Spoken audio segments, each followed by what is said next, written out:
Welcome to the Good Intentions Show, coming to you live on the UI Radio Network. The Good Intentions Show is sponsored by the United Intentions Foundation at unitedintentions.org, a virtual community where you learn to create, track, and manifest your passions one intention at a time. Look for us on Blog Talk, Spreaker, iTunes, Stitcher, Player FM, and many more. Check us out on Facebook and Instagram under United Intentions and on Twitter at Higher Intention. Yes, this is the Good Intentions Show, where you will meet people who live life intentionally and hear about things they're not telling you in the mainstream media. And now, here's the truth seeker, the snake charmer, a legend in his own mind, broadcasting live all over the universe, your host, Mr. Tim Ray.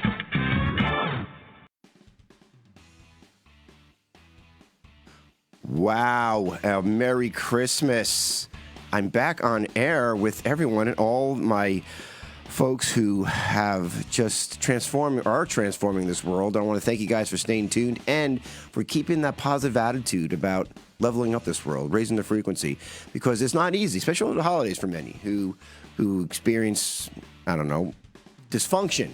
We go back, we digress sometimes when we're around family that we haven't seen in a long time. And to stay positive, just the ones who have stayed positive, the ones who have tried to transform that experience to a higher level experience, my hat's off to you. Congratulations. And the ones who haven't, the ones who slip right back to the old way, it's all right. You got next year, all right? You always got next year. So welcome, guys. Welcome to the Good Intentions Show. I'm Tim Ray, your host, and we are going to be talking to a very special guest today. Of course, I'm co-hosting with Mark Stephen Pooler, and he's here right now, and he's also an international author and speaker. And Mark has found us an incredible soul, Luis Marcelino, and he is not only a business consultant, but this dude went from gangbanging to deputy sheriff to you name it. His experiences all over the place, and he's going to share with us his wisdom on the crazy life, what it takes to win. And in one of his books he has coming out here soon, it'll be You Have to Be Crazy to Win.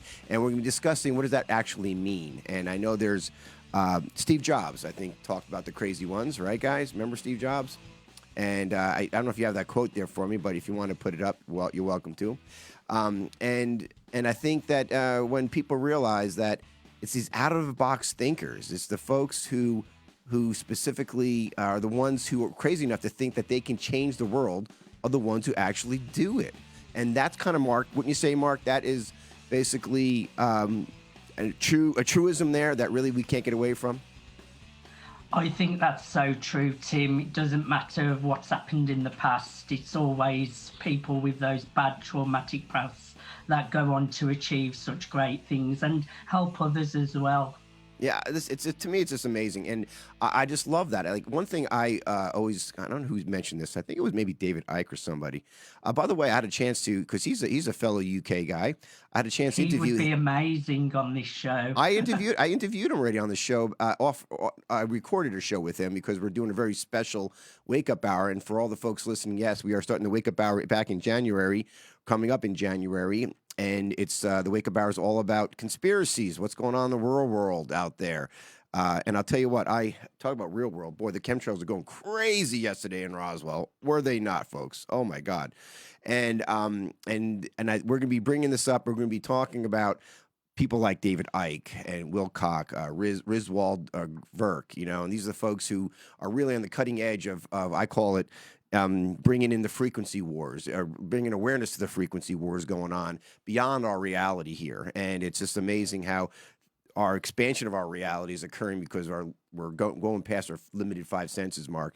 But to your point here, I really believe that we have so much more to be going forward, being open-minded. And when you're open-minded and you're light and you're very light on your beliefs, I think then you really can absorb information coming in and not be so caught into that dogma of like, this has to be this way. And then, yes, if we create a reality and we're very dogmatic, we're going to create a dogmatic experience. So if we're open-minded and very light on our feet, as they say, we're going to create really an exciting experience. And this is the out-of-box thinkers that I think we have a very special guest. We'll be sharing that today, Luis Marcelino. But real quick here, why don't you tell us a little about Luis, Mark, and then let's bring him in and get the story going here. I certainly will.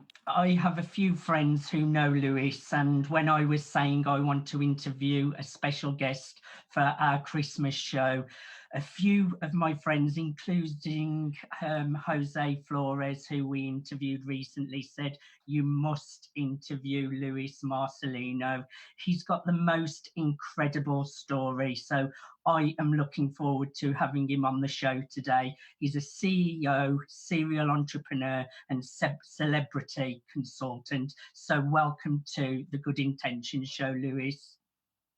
That's awesome. Thank you so much, Mark. Thank you so much, guys, for having me here. Thank you so much. Absolutely, It's Lewis. great to have you. It absolutely is, because as I was looking into what you've been up to, I mean, you really, Lewis, have lived, like I said earlier, a very colorful life. I mean, how do you go from gang banging, right, and to a deputy Allegedly. sheriff, allegedly, yeah, right?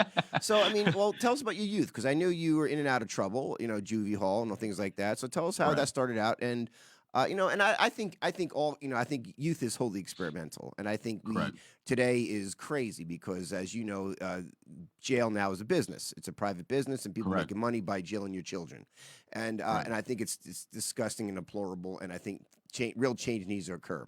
But with that being said, you're a wild kid back when you were a teenager, and why don't you tell us kind of how that occurred, and then what happened to you, and then we'll get into the road you went down. Yeah, definitely. So, um, I grew up, actually was born in Rhode Island, and I came to South Florida, Pompano and Deerfield Beach, Florida, Broward County, when I was about 8 years old. But now I'm a Floridian, right? I don't claim that I'm from up north or anything like that. And I grew up in a single family home, so I have that single family home story, but I never use it as a crutch. I actually always tell people, thank God I never had a father because it made me, the man that I am today. So my father was actually murdered in '97. Mm. So growing up, here in South Florida, my father was actually in Rhode Island, New York. He had businesses. He had a jewelry store, furniture store. I always saw him making money, right? Right. Always saw him making money. So I saw that good side of him, but then I also saw the side of him that he would take me to other women's houses, right? So I would Yeah. go to different apartments and stuff like that. Obviously, he was doing what he was doing, Yeah. but that's my memory of him. Right. Now, coming here in South Florida, I grew up in Did a Deerfield. woman murder him, by the way, or was his totally No, unrelated? it was actually no. It was actually a man. All right. That's kind of. It's like a family member, believe it or not. All right. So okay, so you had this experience. You had a kind of a the unpredictable, very unpredictable household, Hmm. very alpha dominant, I would say to some degree, Hmm. Correct. and when there's a lot of alpha and testosterone, there's usually room for trouble, right? Correct. So what Correct. happened? Correct. How'd you get into trouble? Well, I got into trouble. Well, I want to bring it back because Sure. when it came to Rhode Island, a lot of people were telling my mother that I was not going to be born. A lot of people were putting like witchcraft and a bunch of things on my mother. Oh You know what I wow, mean? Some yeah, hocus pocus kind of sure, stuff. sure. And now I was born, right? Right. Now here, coming in South Florida, when you're saying alpha dominant, you mean with my father, or you Yeah, mean more, yeah, what do you mean with your exactly? perhaps with your father.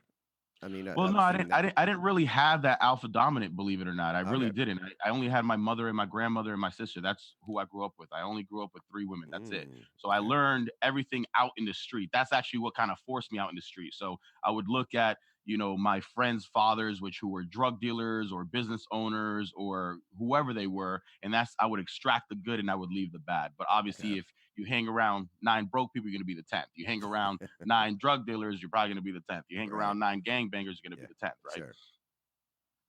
So okay, so you had that experience, and then what happened? What happened at that point? What was some of the, what got you into juvie? What got me into juvie was actually a stupid BB gun case, right? Yeah, it was. But this was the domino effect. So this was elementary school. Me and my friends were in the backyard, shooting BB guns. No big deal, nothing Yeah. crazy. And the BBs were actually ricocheting, and it was hitting, I guess, like a pool screening, and it made little holes. And the cops pretty much raided us and threw us on the ground and arrested us for criminal mischief. No Wow. big deal. But what was the turning point because now I thought I was cool, right? Yeah. I thought I was cool. When I respected law enforcement, now I hated law Mm. enforcement.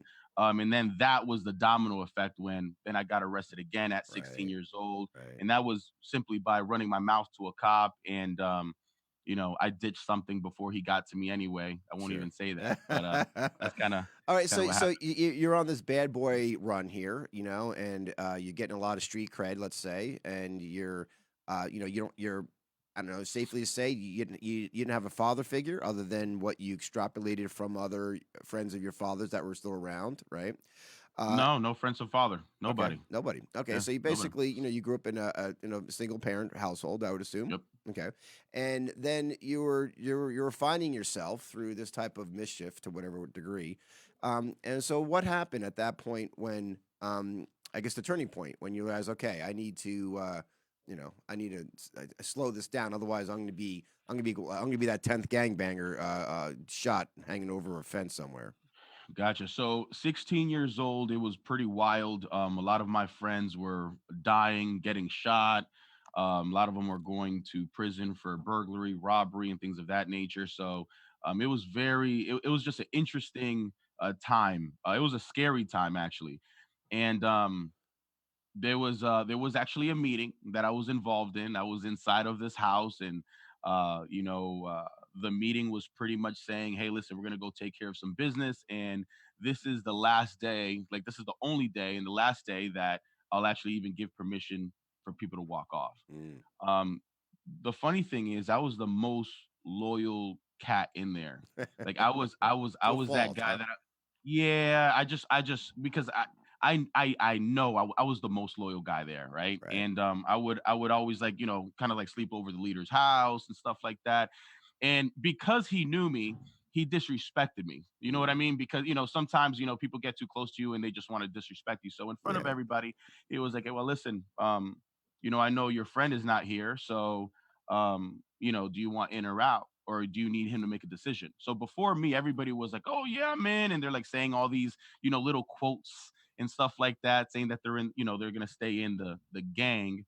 And when he came to me and he disrespected me, I said, "I'm out. Mm. Like, I'm not gonna take any disrespect from nobody. I'm out." Yeah. And Yeah. people had guns on them and stuff like that, and Right. I literally just got up and I walked away, and I opened the door and I just started running, Wow, running that real. that was a big moment right there because like you said, almost in any dysfunctional relationship, often that's saying. I think Nick Lowe wrote it a song about it. You got to be cruel to be kind, right?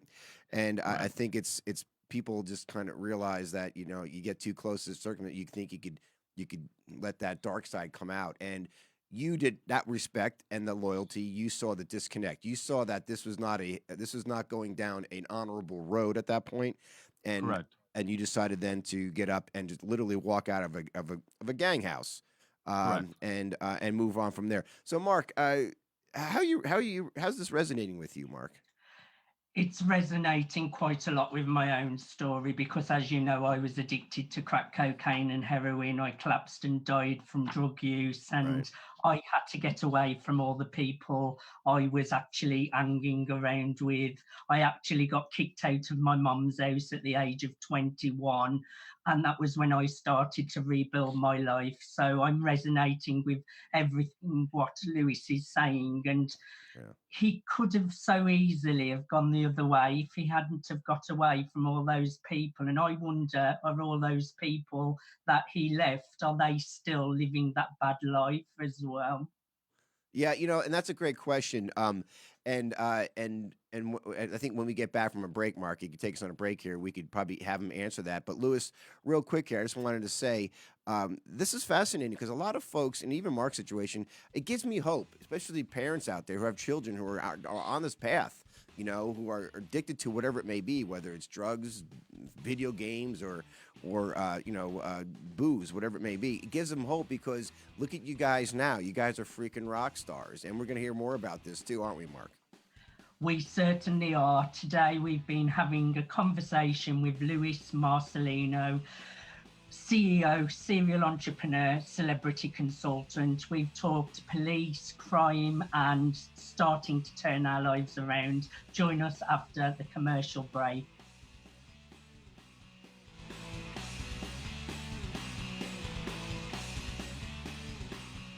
Hi, I'm Tim Ray, founder of the United Intentions Foundation, where we offer resources and programs to help others awaken to the power of their intentions.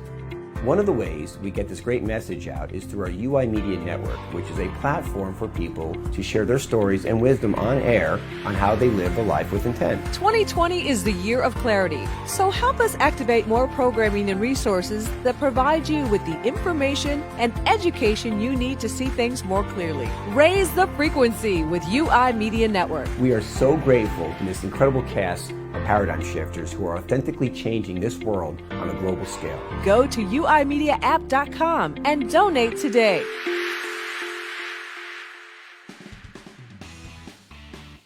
All right, we are back live. I'm co-hosting the Good Intentions Show with Mark Stephen Puller, international author and speaker, along with our very special guest, Luis Marcelino, who is a bad boy gone good. And we're going to talk about that right now. He's a business consultant today, and we left off on a little cliffhanger of him literally walking out of the middle of a gang loaded with guns and being disrespected and saying, "That's it, I'm out, I'm checking out."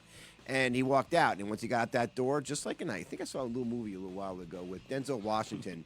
I think it was one of those that movie where that young gangbanger did the same thing. He walked out of a room and he came in and helped him, but I can't remember the name of it. Training Day.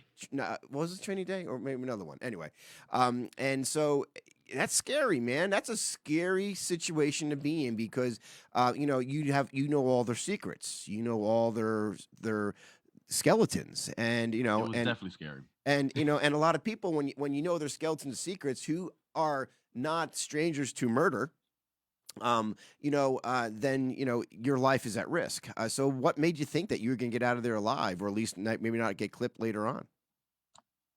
I thought I was. I thought I was gonna die. I thought, me getting up and saying what I said and walking away, I thought I was gonna have 50 bullets to my back and head. Yeah. But I took the chance because I just didn't want to put myself. If they were gonna disrespect me, then they were already gonna disrespect me. Right. So Right. Right. I didn't have a father in my life, to disrespect me in any kind of way. So I'm not gonna take it in, from anybody else. So I just made the decision and I hope for the best. But when I ran, and I ran far and long, and it was probably like the longest run that I've ever had in my life. It's true, and I tell you, it's so relevant, and I think people need to look at that because everyone, guys and girls, we want that balance in life in parents. The gang, I would assume, the gang kind of substituted for your father figure on some level. Did you ever in hindsight look at that? Absolutely, and that's exactly why I probably got close to the gang leader.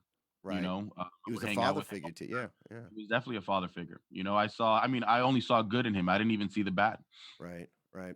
Well, it's amazing lifestyle when people really get so close because, God, that one decision you made, if you did not get up, if you stayed there and took it, where would that have been? And you would have a whole nother set of probabilities and computations of what could have been and permutations that what could have actually laid out a whole nother life you could have lived, right? Which would probably have been a much shorter life than you're living now, and maybe not as enjoyable, right? Absolutely. So amazing, Louis. You had this experience, and you walked out.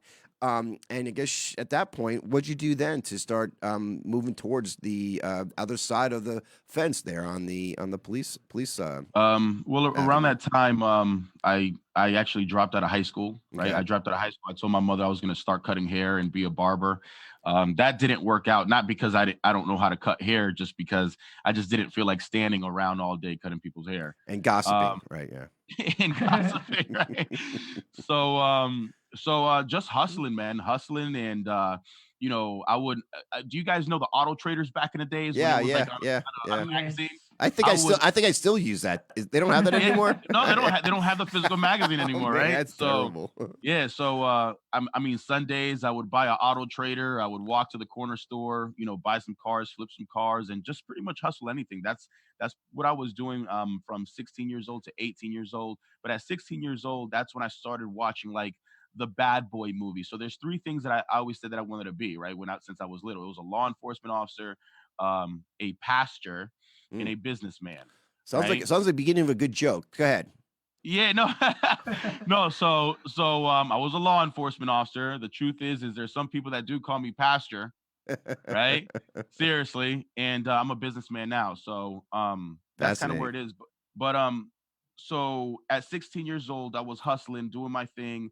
And around that time, I started watching like Bad Boys. I think that's like when the Bad Boys came out or something. And I was like, this is it. Like the dream came back to me since I was little. I was like, I want to be a cop.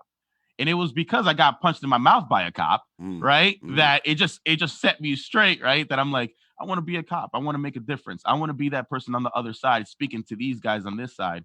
And 16 years old, I made the decision, even though I wasn't doing the right things to get there. I didn't have age. So at 18 years old, that's when I decided to join the military. But that was not just a like a thing. It was Thanksgiving Day, and I was sitting with my family, and I was watching the news, and I saw how many soldiers were dying in Iraq, and it just hit me. And I was like, well, I told my family, I was like, in life, you either do it good or bad, right? Either I'm gonna do it bad and go all in and do whatever I need to do to make it happen for my family, or I'm gonna do it good. And I think this is the route to go, which is the military. And Right. if I die, my mentality at the time was, at least I'll leave you guys with something. At least you guys will have a good memory of me. Mm. And I had to get my high school diploma. Well, actually, I had to get my GED, and then I joined the military. Wow. And for many, when you join the military, it can go either way, but for many, it transforms your life. They break you down and they rebuild you to Absolutely. the man you can be today. Did you Absolutely. have that experience, Lewis? Oh, absolutely. I mean, my whole thought process shift. When I joined the military, I knew I was stupid. Like I really knew I was stupid. Because all my life I was programmed to believe certain things, and I'll give you one of them. And I'm not going to talk about Republicans, Democrats, and stuff like that. That's probably another day. But one thing that I will say is that when I grew up, I grew up believing that I was Democrat because I grew up poor. Yeah. That's just my mentality. And I remember when I joined the military, one of the shifts that expanded my mind was when there was a black sergeant named Drill Sergeant Williams, this big dude. And he was like, ladies and gentlemen, I'm a Republican. And by him just saying that, it shifted something. It literally shifted something and go, okay, well, I guess if you're a minority, you could be Republican or you could be whatever it is, right? So Novel things concept. Yeah. Oh, 100%. But yeah, it was definitely a shift. It was actually a battle for me when I joined the military because I ended up getting an infection on my leg, on Mm, my right leg, a cellulitis infection, a staph infection, where I almost lost my leg. God. Like I have scars throughout my whole leg while I was going to training, and I still ran however miles I needed to do. I still low crawled. I still did my thing. And that's actually like one of those proud moments. I remember there was one time I was like low crawling, and my drill sergeant was screaming at me to get up, but I was so focused on doing what everybody else was doing. He didn't want me to continue getting hurt. But after the fact, like when I got up, I saw my whole platoon clapping for me Mm. because I didn't know what everybody else was doing. I was just focused on getting there because I was like, well, if I understand, I'm jacked up and my leg is jacked up and I'm bleeding, but you know what? Who gives a damn? And till this day, I talk to the drill sergeant, and he's a good guy. So he was again another father figure in your life who became a role model and a very good, strong role model, honorable role model. Was this in the Army, the Marines? What service are you in? This was in the United States Army, and man, I've cried to those guys, man. Like, Right. I couldn't even hold the tears. Like sometimes I would just cry for no damn reason. I would look at them in their eyes Yeah. and I would cry because I just never had that, Yeah. That connection to a brotherly man. love. There's Yeah, something about the foxhole experience, when you got nothing left and your life is in the hands of another person. How that bond never goes away. In fact, you could probably not see these guys and girls, probably not see them for years, and all of a sudden you're right back to where you left off, and that intimacy is really untouchable in many ways. Scary and often related to very unfortunate circumstances, but nevertheless very impactful in everyone's lives. So Mark, what I find fascinating about what Lewis is talking about is his relationship. As he's growing, he's wanting to learn about himself, and he's growing, and he's making healthier choices as he moves from this contrast, and life. Thank God life's a contrast. Thank God we have the ability to be dark and to understand and appreciate the light, or we have the ability to love light and then to play in the darkness, to understand how important and what's important, because it's all about choices, right? I'm sure you know that, Mark, as well as Lewis. And as we have this contrast in our life and we're seeing the differences, and Mark, you would agree. Lewis saw that as he sees these role models and these opportunity to look outside the box, outside of the old paradigm, like poor Democrats, minorities, rich white Republicans, that it's all a mix, and it doesn't have to be a certain way. So Lewis, describe a little bit about how from the military that experience brought you to another level of getting outside the box, of your old box that your experiences created when you were younger, and how that leveled you up.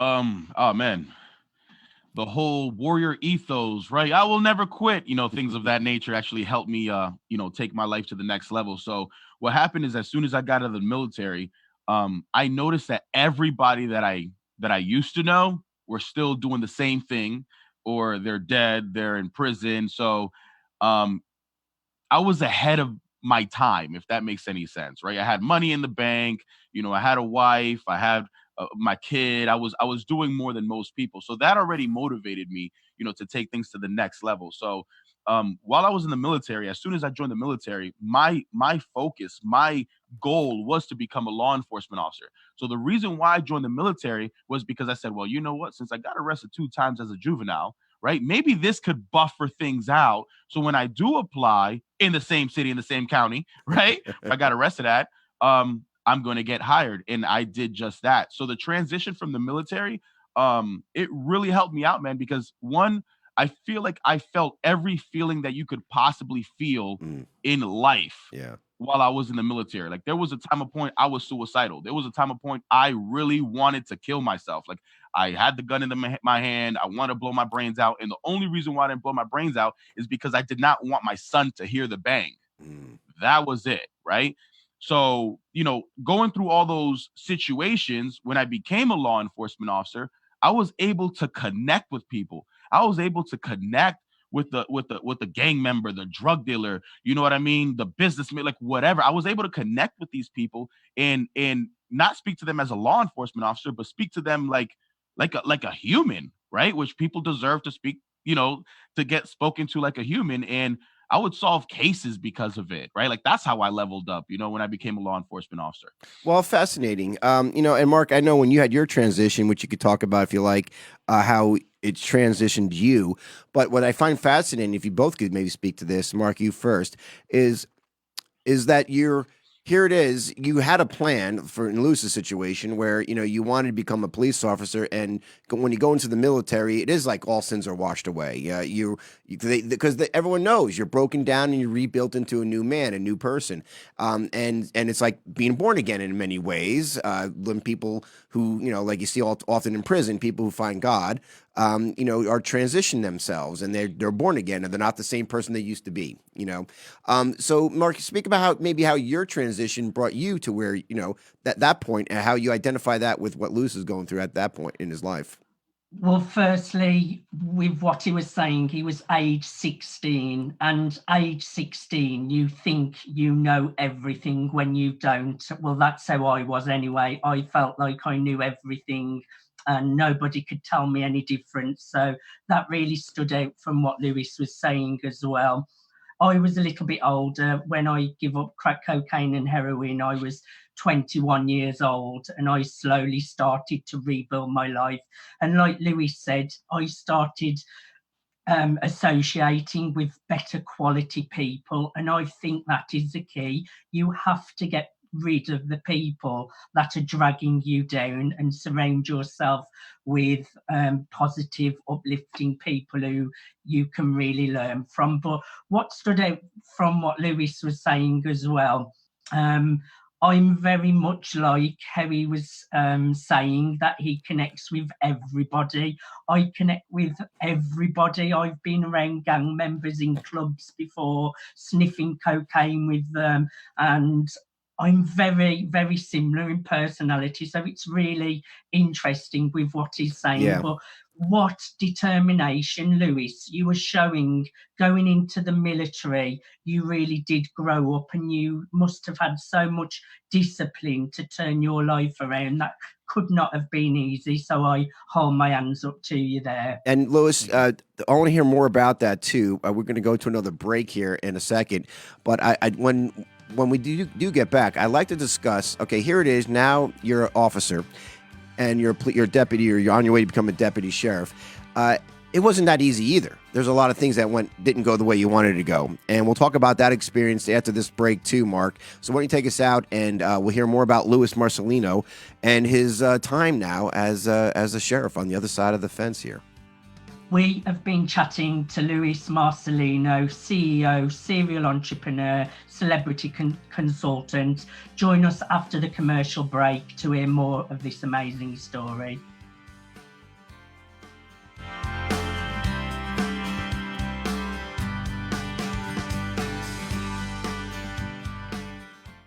Hi, this is Amy and Gina from In the Burbs, and we want to talk to you about your roof. Do you have a sexy roof? If you have wind damage or your roof is older, or are you looking to purchase a home and want to make sure the roof is in good shape, you need to contact Roofing and Exterior Solutions. #SexyRoofs. #SexyRoofs will inspect your roof, take pictures, and give you a free estimate, and they will handle the insurance process. #SexyRoofs have been in business for over a decade and have always been right here in Georgia. Their crews have been with them forever. They really are experts for anything roofing. Contact roofingandexteriorsolutions.com or find them on social media at #SexyRoofs. All right, we are back live on the Good Intentions Show on the one and only UI Media Network, and we are talking to Luis Marcelino, and he's an author of an upcoming book called How You Have to Be Crazy to Win.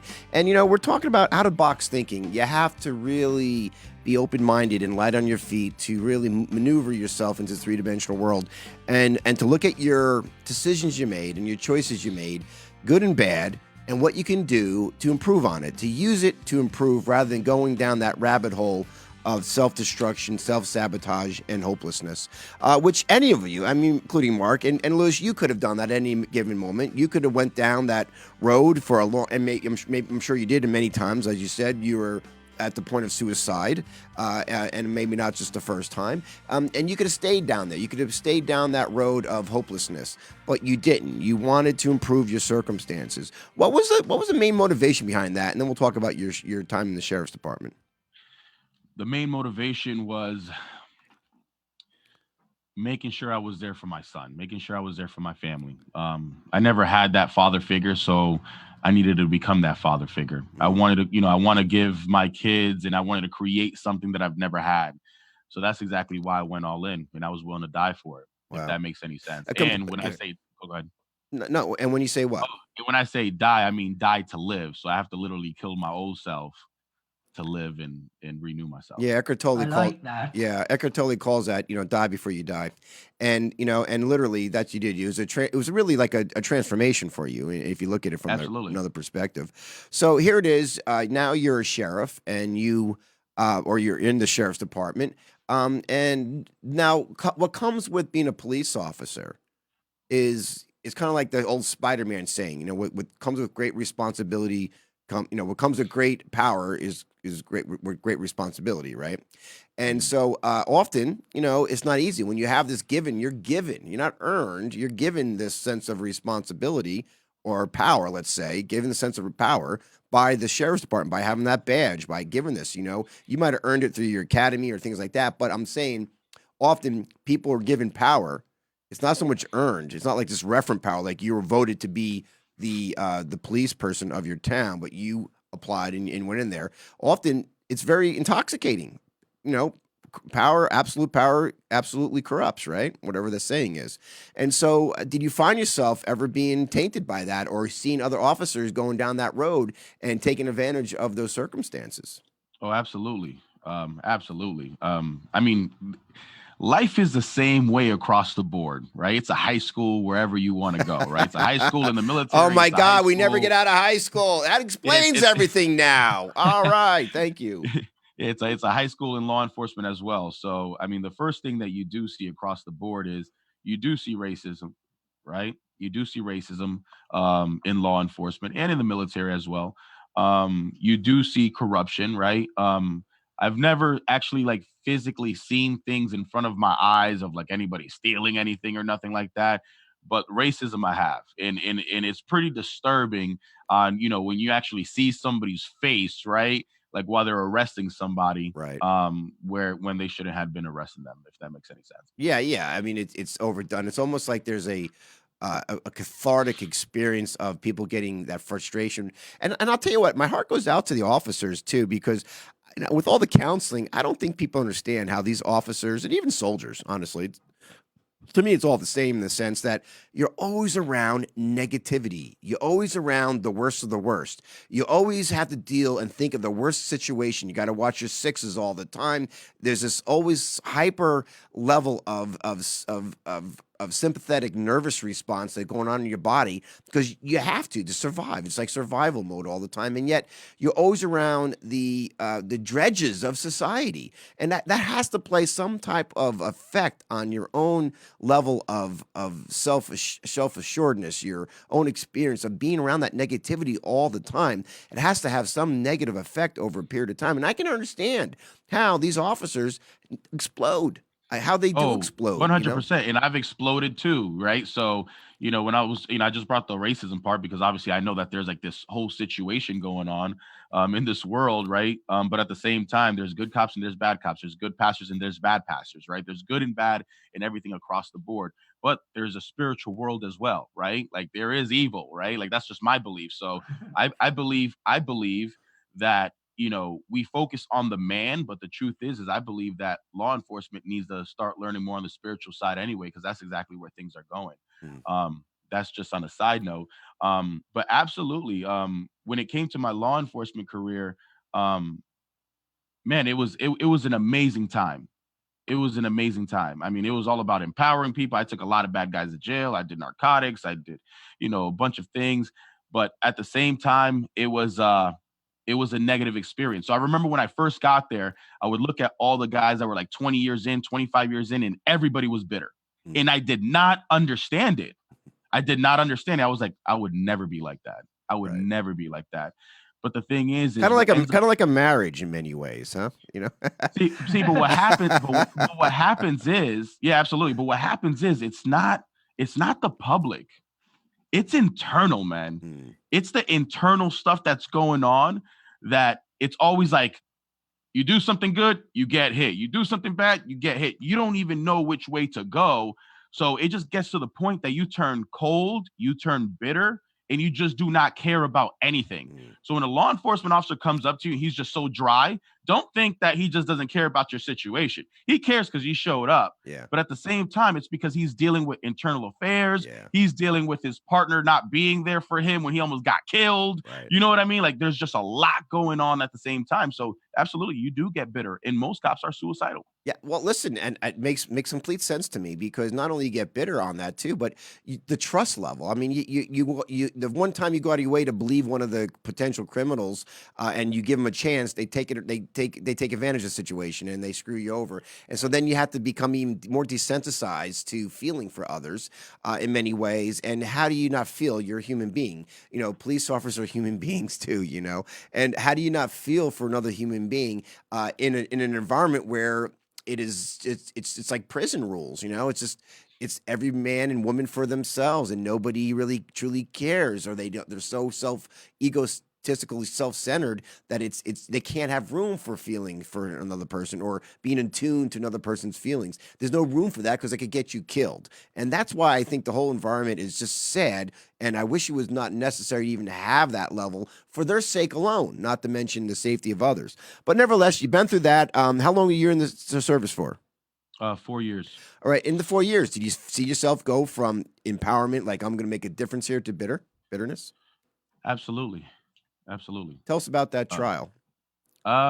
Man, it was when I first started, it was happy. I mean, it was amazing. I loved my job. I would actually ask my sergeant to let me stay when it was my early day. When I was supposed to leave at 2 in the morning, I'm like, can I leave at 6, please? Like that's how it was. It was amazing. And then I got two new sergeants that they were brand new and they had a power trip. And that's when like the bitterness started kicking in. It was just like, okay, why are we getting in trouble for everything that we do? Why are they not protecting us as well. Because just like we're protecting the public needs to protect us. Right. Because there's a lot of great cops out there, a lot of great human beings that become bitter. Now, when I started becoming bitter was that transition. I mean, I got into a lot of fights, as a cop, and I just saw like a lot of cops not being there for me, right? Like I'm about to die type of situation and then not being there for me. You just kind of like realize that people behind the badge, and not everybody. So I don't want to people think I'm just talking about everybody. Yeah. There's a lot of people that have the badge that they're just scared, right? Like they're scared. They're scared, not even about putting their hands on somebody to protect themselves. They're just scared to lose their job. So they'll literally let you get hurt, right? Before, like, instead of like let's just say going code, like going real fast to come get you. They're just like, last time I got in trouble going fast. So when I get there, I get there. So when you're dealing with all this stuff, it makes you bitter. And then when you start having internal affair investigations and people are saying things about you, then you start realizing how everybody is. It's not a brotherhood. Like I mean, shout out to all the cops that are out there. If you're listening,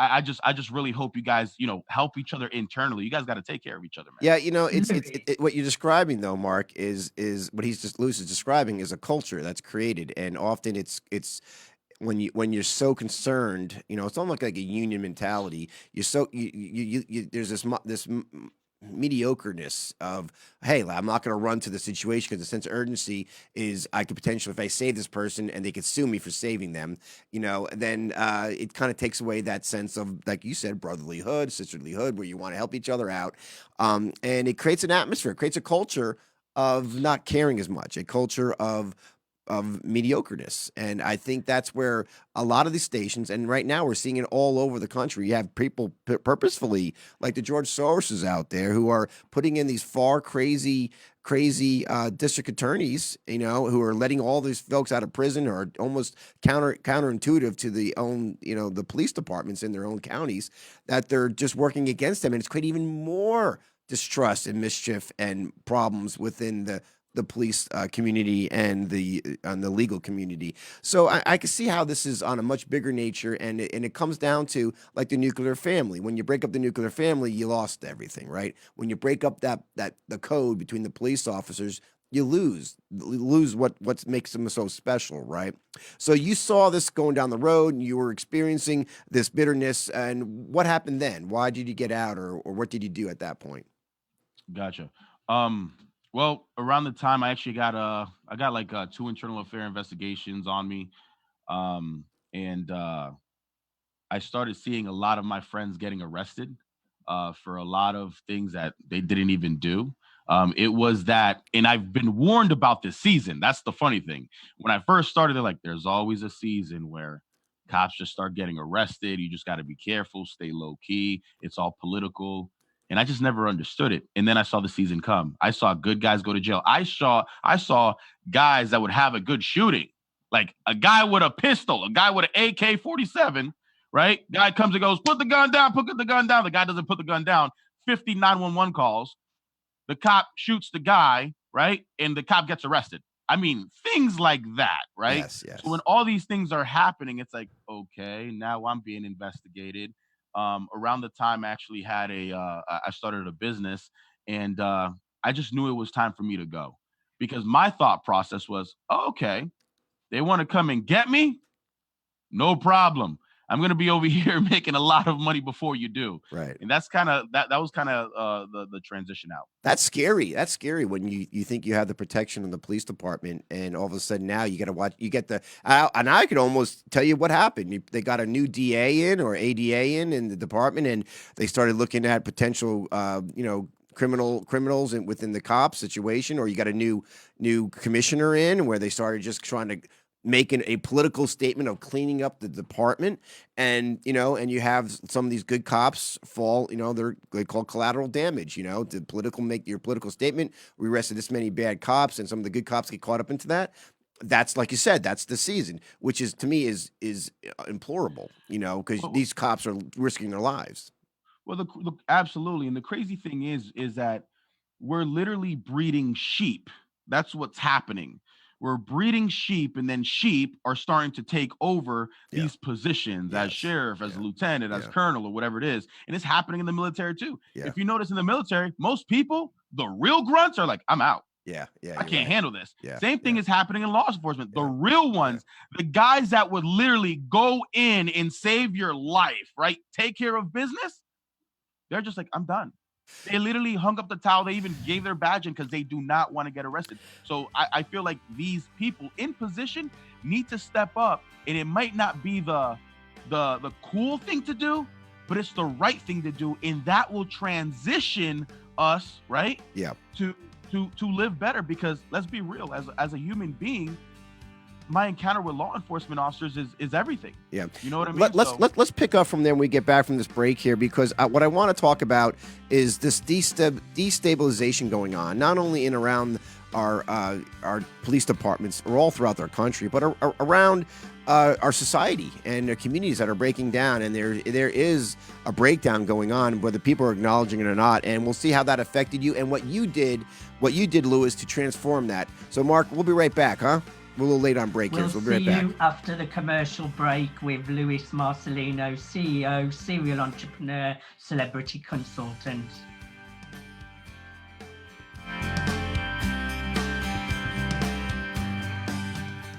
Live every day with purpose with the Seeds of Intention Daily Planner.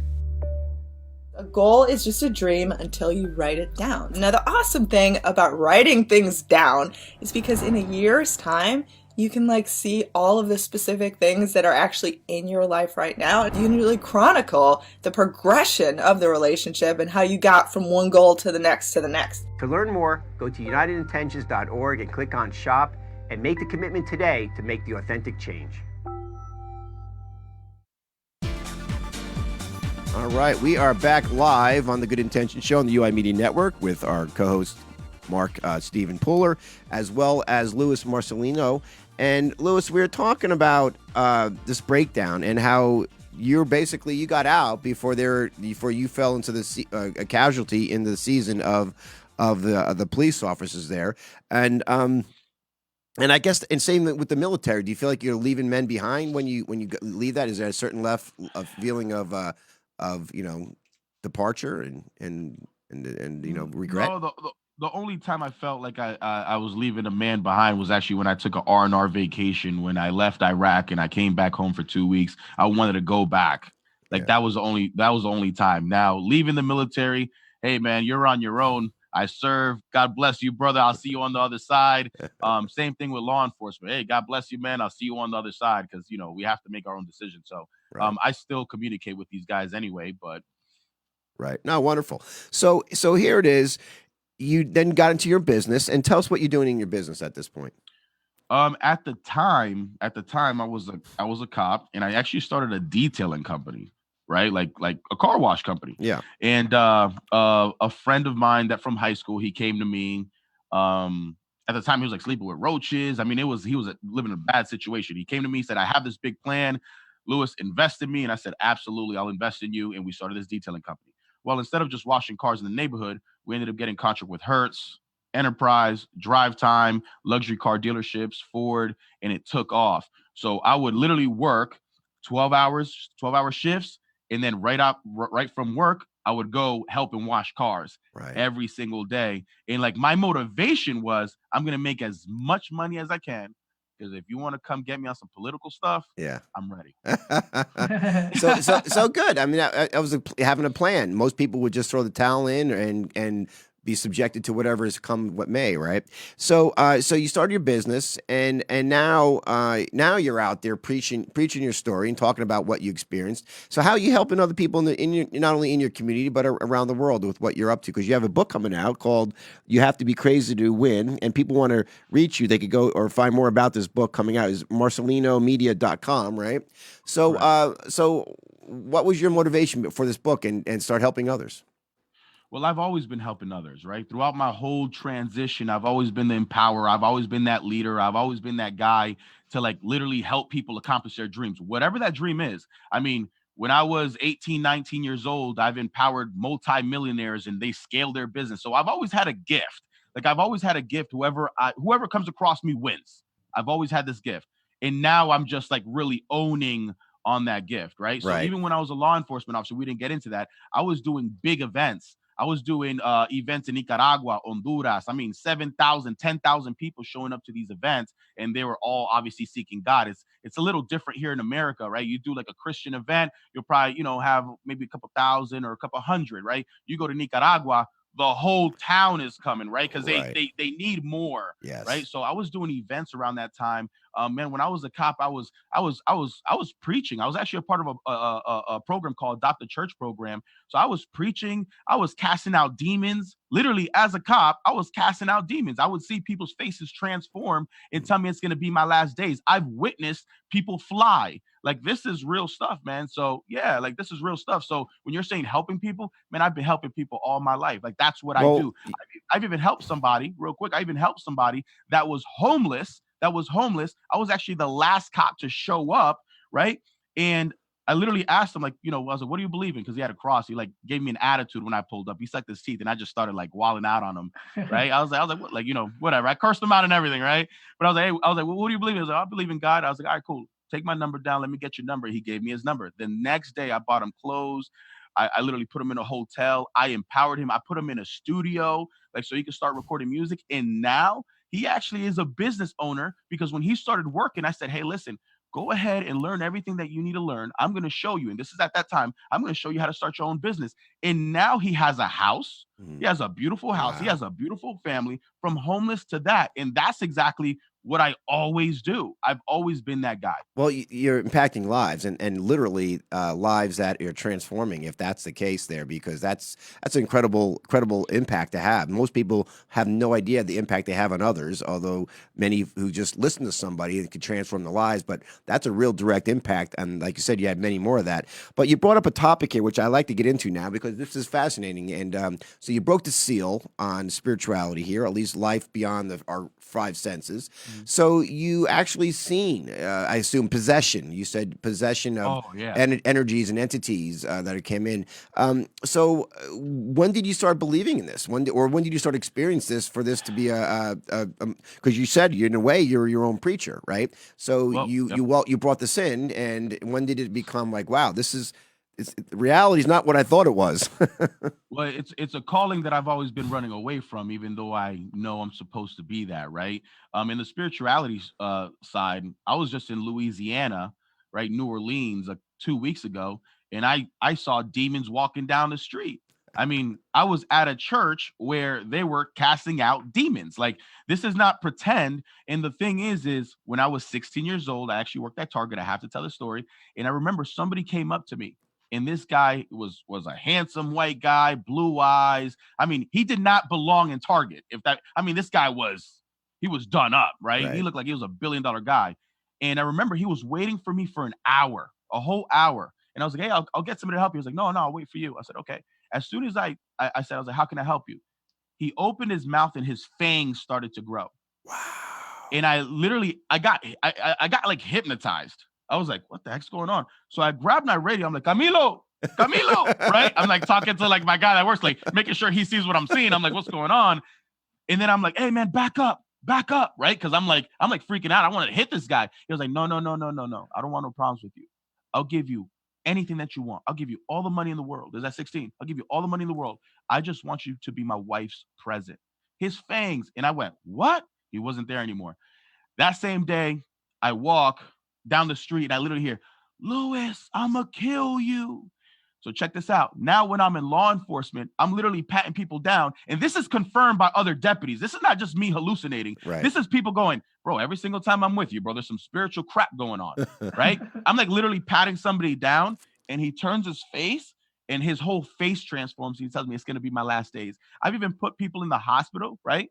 Like that, they're like signal 20, like they're like, what I say, I call them normal because I say crazies win, right? Yeah. But they're normal, right? Yeah. So, and like they're like chained up, like, right? They're like cuffed up to the bed, and they're telling me like, turn off the lights so I can show you who I really am. So the whole thing is that I grew up in a Pentecostal environment, right? Like my grandma was very Pentecostal. She was very spiritual. So I always had that foundation, right? And the reason why I even brought the witchcraft, like when my mother was pregnant and they said that they told my mother I was not going to live. There was like doing witchcraft and a bunch of stuff or whatever it is, but I lived. And when I was born with a white veil over me, okay? Like as a protection, okay? So now when I'm in law enforcement, it's the same thing. I'm literally casting out demons, and it just started happening to me. So being in the military, check this out, being in the military, understanding that I have to learn from people, right? Like learn from people that have done it before me, right? Being teachable enough, I started listening to a pastor, an evangelist who casted out demons. And I remember I used to just listen to him. He's a friend of mine. And we've done events, big events. And he was like telling me, he was like, Luis, this is how it is. This is what you have to do. If this happens, this is what you have to say. This is what you have to declare. Everything is energy. And see, he's not just a spiritual guy. Like he understands that everything is energy. He understands everything is frequencies. Like a lot of people just get confused when it comes to the church and they just try to separate it. Yeah. No, it's all combined, right? So he taught me this stuff. And then one day, a demon manifested in front of me. And then I literally did exactly what he told me. And then what I did was I FaceTimed the guy. I FaceTimed him and I was like, yo, this is what's happening. And together we casted out that demon and we set her free. Wow. Okay. This is incredible information. I hate that we're just talking about it now in the last 5 minutes, but we'll definitely have to have you come back to discuss this further. But Luis, here it is, this, I don't know what this vampire gentleman, you know, have you ever looked back and was kind of in hindsight figure out why he was there and what did he want you to do? He said he wanted you to help his wife or something. What'd you say? No, he wants me to be my wife's friend. I know exactly what it is because a year after that, I was hanging out with a friend of mine and he was like putting some rims in his car and there was like a girl, like let's just say she was like a prostitute, let's just say. Okay. And he wanted this girl to live with him, right? She like, you know, I guess she wanted a place to stay. So we go to her house and she was literally like, you know, I was outside smoking a cigarette with this guy and he was like, oh, she's the devil, man. She's the devil. I'm like, yeah, this guy's tripping, right? This guy's playing around. Anyways, long story short, when we're grabbing her boxes, I went to grab a box and there was a picture of a man, right? I didn't really check this out. I didn't really take a glimpse of it, but I still remember today that day, it was the same guy. She's like, no, don't touch that. My father is very sacred to society. And I'm like, wow, what? All right, no problem. Now, when I'm driving in my car, she's in the back. She said her name is Samantha. Okay. My friend's over here. He's smoking weed. So he's high. Yeah. And then I'm like, Samantha. And I'm like, yo, this girl's name ain't Samantha. Then she goes, okay, guys. Okay. My name ain't Samantha. My name is, I think like Venus or Saturn. She was like, I'm the devil's daughter. Bro, so I'm going to tell you like this. This is my belief. I know that anybody that comes across me gets lifted up and empowered. And life changes. I know that. This is not an illusion. This is not me like trying to motivate and rah. It's just a gift that I have. And I do understand that the enemy, right? There's a negative force and there's a positive force. The enemy doesn't want me to do that. Doesn't want me to focus on helping people. Doesn't want me to focus on setting people free. Because even in the church itself, they're confused. Yeah. They're starting to wake up. Yeah. But they're confused because they try to put the separation. Like it's like you have these people that are like, oh, the law of attraction. And yeah, the law of attraction is real, right? Right. But then over here in the church, it's like, don't believe in that. That's like new age. And it's just like, no. God created the universe and he created all these laws to benefit you. Whatever you want wants you. You know what I mean? So it's just like, you know, I think like we need to stop being scared like those lieutenants, like those chiefs, like those sheriffs, like those, you know, colonels in the military and start standing up for people.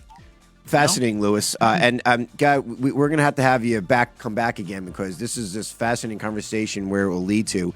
So I want to thank you, Luis. Again, Luis Marcelino. You can reach him at marcelinomedia.com. Mark, thank you so much for bringing Luis in here. And hang on for a second, too, because we need to be talking about a part 2 because this is incredible information and your experience, and there's a reason why you're here on this earth. And I'm sure you already know, and you're experiencing. I want to thank you for your story and what you've been doing. So thank you, guys.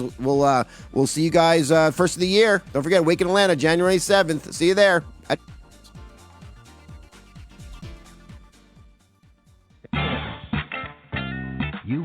listening to The Good Intentions Show on the UI Radio Network.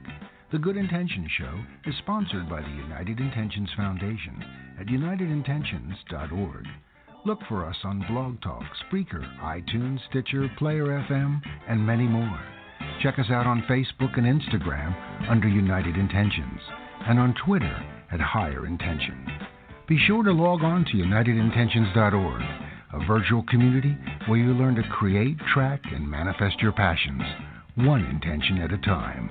Have a wonderful day, and until next time, live life with intent. The United Intentions Foundation and its associates take no responsibility for the opinions and statements made by the talk show hosts or their guests.